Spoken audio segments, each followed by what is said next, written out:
ఓం నమ శివాయ. ఈరోజు మనం శివుడి పూజలో అసలు చేయకూడని తప్పులేంటో తెలుసుకుందాం.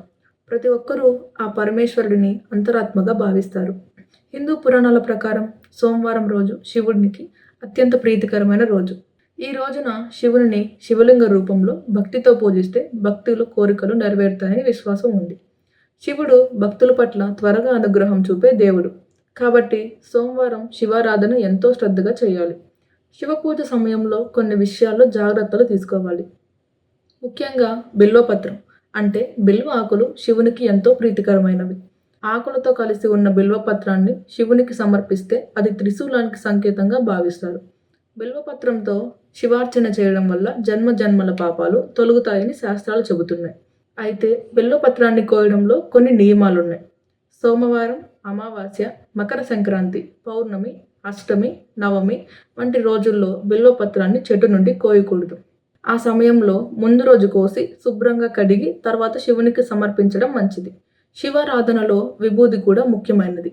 అది అందరికీ తెలుసు. శివుడికి విభూది అత్యంత ప్రీతికరమైనది.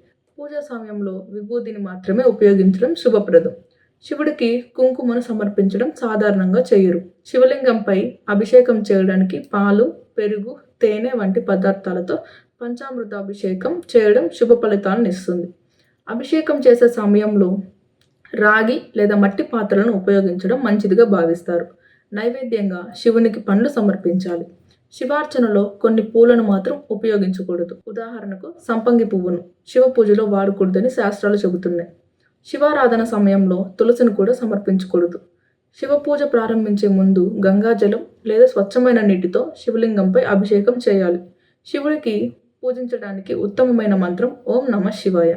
ఈ మంత్రాన్ని భక్తితో జపిస్తే శివుని అనుగ్రహం త్వరగా లభిస్తుంది. ఇంట్లో శివలింగాన్ని ప్రతిష్ఠించినప్పుడు దానిపై నీరు చిందుతూ ఉండే విధంగా జలధార ఉండడం అవసరం. జలధార లేకుండా శివలింగాన్ని ఇంట్లో ఉంచడం మంచిది కాదని శాస్త్రాలు చెబుతున్నాయి.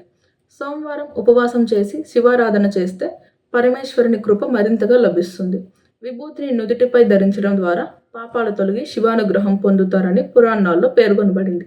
ఈ వీడియో మీకు నచ్చితే లైక్ చేయండి. ఇలాంటి మరెన్నో వీడియోల కోసం మా ఛానల్ని సబ్స్క్రైబ్ చేసుకోండి. మరొక వీడియోతో మళ్ళీ కలుద్దాం. అంతవరకు సెలవు.